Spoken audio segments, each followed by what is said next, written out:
There's a kind of pain we don't talk about, not because it isn't real, but because we've learned to live with it. That quiet ache of forgetting who you are, behind the smiles, the roles, the noise of life. It doesn't scream, it doesn't break you at once, it just slowly makes you disappear. But what if that silent pain, the one no one sees, could finally end? And what if it only took 5 days? Einstein once said, "Few are those who see with their own eyes and feel with their own hearts." And maybe that's where you got lost, trying to see yourself through the world's expectations instead of your truth. This video is not about becoming someone new.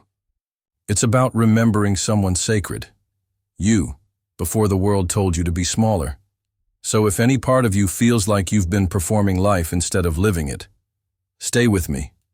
These next 5 days might just bring you back home to the part of you the world made you forget. There's a kind of silence inside some people that doesn't come from peace. It comes from forgetting. Forgetting who they are, what they wanted, what they once believed was possible. And maybe that's you right now. You go through your day, doing what needs to be done, saying what needs to be said. But somewhere behind the smiles, the goals, the responsibilities, something feels off, like your soul is whispering, "This isn't me, not fully." It's subtle, that ache, that low, dull hum that follows you everywhere. You can laugh, work, succeed, and still feel like you've abandoned yourself. But what if I told you that remembering who you are isn't some mystical, complicated journey? What if it could begin with 5 simple days? 5 moments of truth. 5 decisions to stop following the noise and start listening to your own voice again. Einstein once said, "Few are those who see with their own eyes and feel with their own hearts." And maybe that's the real problem. You haven't been seeing through your own eyes for a long time. You've been seeing through fear, through pressure, through other people's expectations. This video isn't about motivation. It's about return. It's about a quiet, powerful remembering of what your soul already knows. And if you stay with me for the next few minutes, if you give yourself the space to really hear what I'm about to share, you just might begin to feel that memory awakening. So take a breath. Let's go find the part of you that you forgot how to love. Let me ask you something no one ever asked you in school. When did you first begin to feel like you had to become someone else just to be okay?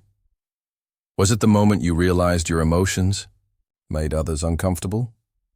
Or the first time you got praised, not for being yourself, but for being what someone else wanted you to be? It happens slowly. At first, you make small adjustments.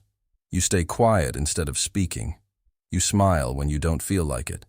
You push down your doubts because strong people don't show weakness, right? And little by little, you trade authenticity for approval. You lose sight of your own rhythm. You begin shaping yourself into a version that survives, not thrives. It's not your fault. This world rewards performance, not presence. It claps for the loud, the fast, the efficient, not the still, the reflective, the honest. And so you adapt. But here's the cost. Every time you abandon a part of yourself just to be accepted, you leave behind a breadcrumb of your identity. Until one day, you look in the mirror and wonder, who even am I anymore? Einstein understood this better than most. He once said, "The most beautiful experience we can have is the mysterious." He wasn't talking about the unknown out there. He was talking about the unknown in here, the inner mystery of who we are when the masks fall off. But we rarely make time for that mystery. Instead, we rush, we perform, we chase metrics of success that were never truly ours to begin with. And what's the result? You wake up and go through the motions. You check your phone, you answer the emails, you keep up the image. But deep in your chest, something's aching, something's empty. It's not depression, it's not laziness, it's not failure, it's disconnection from yourself, from your breath, from that quiet, sacred space inside you that knows who you really are.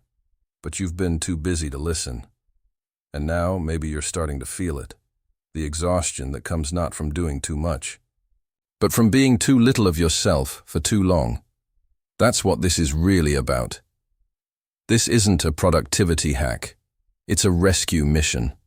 Not to become someone new, but to recover someone old, someone sacred.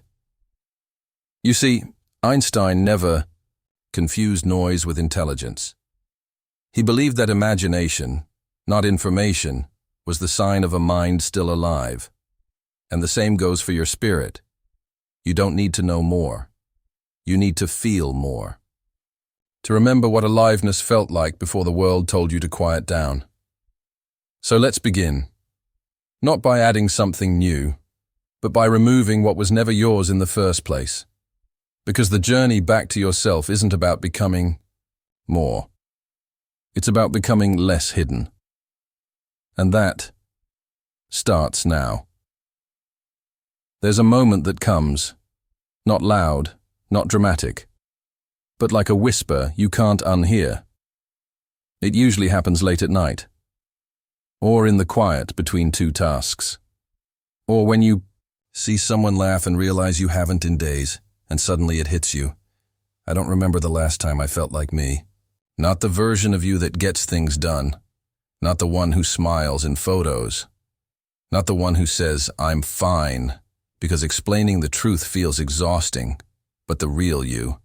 The one who feels deeply, who used to dream recklessly, who didn't have to earn love through performance or perfection. What happened to them? You didn't lose them in one day. You lost them gradually, in tiny compromises. In every moment you said yes when you meant no. In every silence you swallowed to keep the peace. In every time you minimized your needs, your joy, your truth, and the world called that maturity. But Einstein had a different view. He once said, "A person who never made a mistake never tried anything new." What if the biggest mistake was thinking you had to erase your essence to be accepted? You were never meant to be neutral. You were never meant to be numb.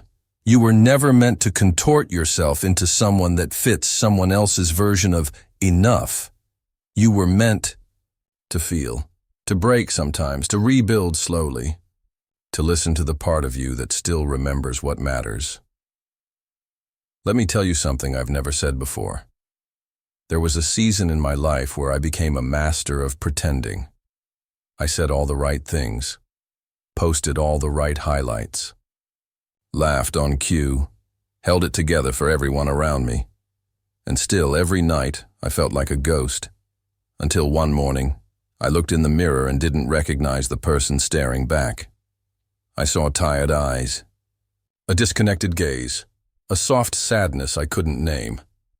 That was the moment I realized, confidence, success, charisma, none of it matters if you're not at home inside yourself. I knew something had to change. So I started small. I took 5 days. Not to fix everything, but to listen. Each morning I wrote one question. What do I feel right now? Without judgment. At first it was hard. I didn't even know how to answer. But by day 3, something shifted. My handwriting softened. My breathing deepened. I began to remember. Not intellectually, emotionally. I remembered what it felt like to sit in stillness without guilt, to honor an emotion instead of escaping it, to feel a twinge of joy just because the light hit the window at the right angle.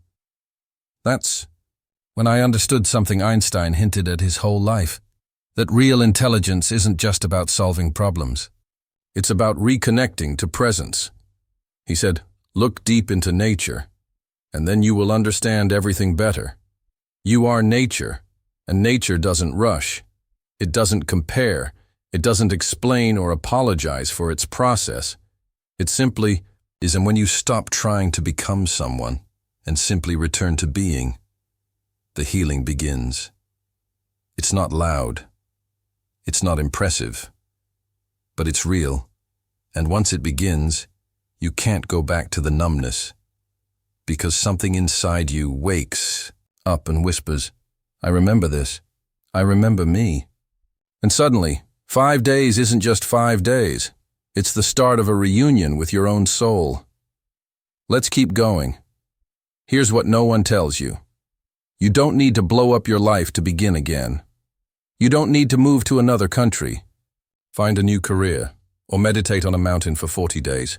You just need 5 days, not to become someone new, but to remember who you were before the noise. So I want to invite you into something simple, but powerful. It's not a challenge. It's a return. Day 1. Stillness. Before the world grabs your attention, give yourself 10 minutes. No phone. No goals. Just sit. Let your thoughts wander. Let your body breathe. If you feel nothing, perfect. If you feel resistance, that's your body trying to protect you. Sit anyway. The point isn't to achieve calm. The point is to remember that silence is safe. Day 2. Truth. Write down one lie you've believed about yourself. Just one. Maybe it's, I'm not good enough, or I always mess things up, or I'm too much. Now cross it out. And beneath it, write something softer. Not a cheesy affirmation, just something real. Like, I'm learning, or I showed up. Let your words feel like a hand on your shoulder, not a fist. Day 3. Boundaries. Say no to one thing that drains you, even if it's small, even if it's uncomfortable. You don't owe anyone access to your peace. Not today. Say no with kindness. Say no with breath, and then notice how much lighter your body feels when you honor its limits. Day 4. Joy. Do one thing that has no purpose except delight. No productivity, no outcome, no audience. Dance in your kitchen, watch a sunset, reread a childhood book. This isn't extra, this is essential. Joy isn't a luxury, it's the oxygen of the soul. Day 5. Reunion. Write a letter to the version of you that got lost in the chaos. Tell them what you now remember. Tell them you're not mad at them for disappearing. You understand. Tell them you're ready to come home now. And read it aloud, even if your voice shakes. Especially if it does.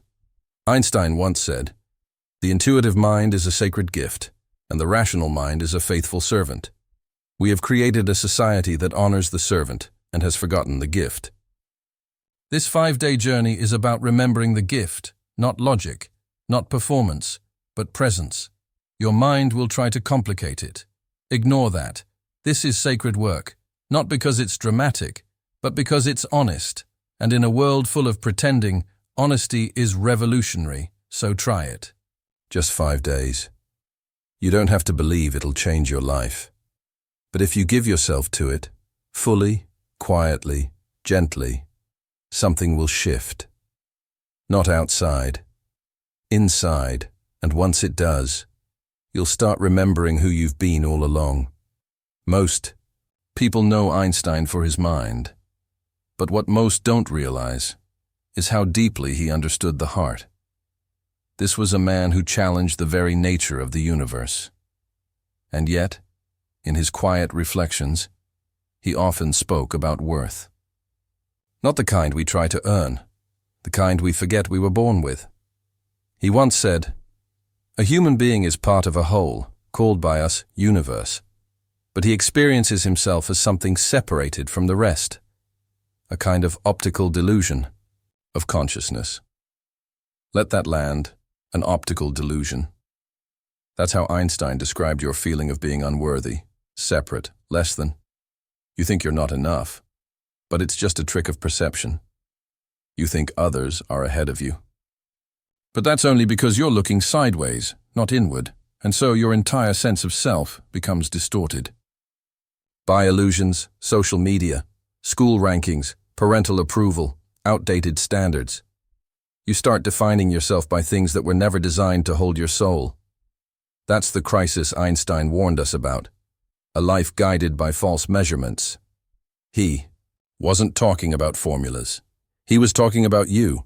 He was saying, if you don't understand you're belonging to something deeper, you will always feel like something's missing. And when you live in that illusion long enough, two things happen. You start overperforming, trying to earn worth through action. Or you start underliving, shutting down because you believe you'll never be enough anyway. Both are symptoms of the same lie. So what's the alternative? Einstein's life whispered it, even when his words didn't. Stillness, simplicity, self-trust. When you sit with yourself quietly, something wild begins to happen. You stop needing to become someone. You begin to return to someone. The you who knew how to laugh freely. The you who didn't measure love by achievement. The you who felt connected, not through success, but through presence. Because here's the truth. Self-worth isn't something you find. It's something you uncover by letting go of the layers that were never yours. Einstein understood this. That's why he valued imagination over knowledge, intuition over approval, curiosity over conformity. He knew, the more you try to prove your worth, the more you distance yourself from it. And maybe that's what you've been feeling.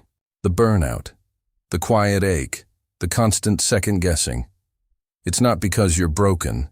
It's because you've been looking for your reflection in someone else's mirror. So what if today you stop? What if, just for a moment, you trusted that you are already a part of the universe, not apart from it?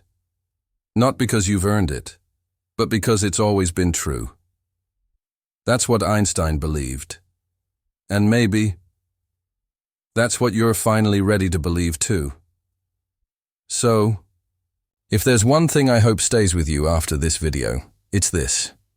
You don't need to fix yourself to be enough. Really hear that. You don't need to become louder, smarter, more confident, or more impressive to finally deserve peace. That chase, the one that tells you to always do more, be more, prove more, it's not where your worth lives. It never was. And Einstein, he knew this. He didn't rush to be liked. He didn't perform to fit in. He listened. He wondered.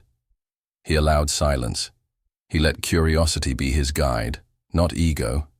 And maybe that's your next step too, to stop performing your life and start living it, quietly, gently, deeply. Because when you stop trying to be someone, that's when you remember who you are. So take this with you. Your self-worth is not a reward you earn. It's a home you return to. And if you do one thing this week, just one small thing, let it be this. Each morning, before the world grabs your attention, take 30 seconds to place your hand on your chest and ask yourself, what part of me needs to be seen today? Not fixed, not improved, just seen. Start there. Now, if this spoke to you, don't just keep it to yourself. Leave a comment below. What's one part of you you're ready to stop hiding? Share this with someone who's been chasing confidence and needs to remember their softness. And if you haven't yet, hit subscribe. This space is for people like us. People who feel deeply, think quietly, and want more than just noise. Thanks for being here, truly. Now go gently. You don't need to rush, because the truth is already inside you. You just needed someone to remind you.